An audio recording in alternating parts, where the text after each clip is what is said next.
শীত আসলেই পিঠা খাওয়ার একটা ধুম পড়ে যায়। তাই আমারও ইচ্ছে করতেছিল দুধ চিতই পিঠা খাবো। তো দুধ চিতই পিঠা বানানোর জন্য প্রসেসিং চলতেছে। হ্যালো এভরিওয়ান, আসসালামু আলাইকুম। আজকে আপনাদের সাথে শেয়ার করব পৃথিবীর সবচেয়ে সহজ পদ্ধতিতে দুধ চিতই পিঠা। খুবই সহজ বলতে এই কারণ কোনো ধরনের পিঠা বানাতে হবে না, কোনো ঝামেলা নাই। শুধু পিঠা কিনে এনে ভিজিয়ে নেওয়া হবে। আমাদের বাসার নিচে শীতে যত ধরনের পিঠা আছে সব ধরনের পিঠাই বিক্রি করে। তো আমরা যেটা করি, যখনই শীতের পিঠা খেতে ইচ্ছে করে কিনে এনে খাই। তো আজকে যেহেতু দুধ চিতই পিঠা বানানো হবে, তাই আমার আম্মু এই পিঠাগুলো কিনে এনেছে দুধ চিতই পিঠা বানানোর জন্য। এক একটা পিঠার পিস 5 টাকা করে। যাই হোক, আর কথা না বলে পিঠা বানানোর জন্য চলে যাই। একদম সহজ সিম্পল।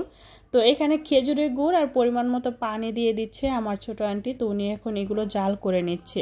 পৃথিবীর সবচেয়ে সহজ পদ্ধতি হচ্ছে এই পিঠার রেসিপি, কারণ কোনো ধরনের ঝামেলা নাই।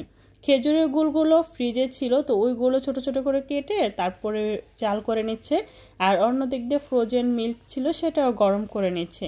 মানে দুই চুলায় চলতেছে প্রসেসিং। এই তো পিঠা, এখানে এখন পিঠাগুলো দিয়ে দিবে। খেজুরের গুড় অনেকক্ষণ জাল করে নেওয়া হয়ে গিয়েছে। এই খেজুরের গুড়ের মধ্যে আপনারা চাইলে এলাচ, দারচিনি, তেজপাতাও দিতে পারেন। তো এবার এক এক করে আমার আন্টি পিঠাগুলো দিয়ে দিচ্ছে। তো সবগুলো পিঠা দেওয়া হয়ে গেলে দুই একটা মনে হয় জাল করে নেবে। দুধ চিতই পিঠা আমার খুবই পছন্দ। আপনাদের কাছে কেমন লাগে জানাবেন কিন্তু, ঠিক আছে? তো এই যে এগুলো এখন জাল করে নিচ্ছে, আর দুধও কিন্তু গরম হয়ে গিয়েছে। এবার এই গরম জাল করে নেওয়া খেজুরের গুড়ের মধ্যে আর পিঠার মধ্যে আমার আন্টি এবার দিয়ে দিবে দুধ, মানে মিল্ক। এই মিল্কটা কিন্তু গরম করে নিয়েছিল। তো এই পর্যায়ে দিয়ে দিচ্ছে। আর যেহেতু কিনে আনা পিঠা, তো অবশ্যই এভাবে দিতে হবে। আর বাসায় যদি বানানো পিঠা হতো তাহলে হয়তো এগুলো সব কিছু প্রিপারেশন করে নামিয়ে তারপরে দেওয়া যেত। যাই হোক, দুধ চিতই পিঠাগুলো আমার খুবই পছন্দ, তাই আজকে বানানো হচ্ছে।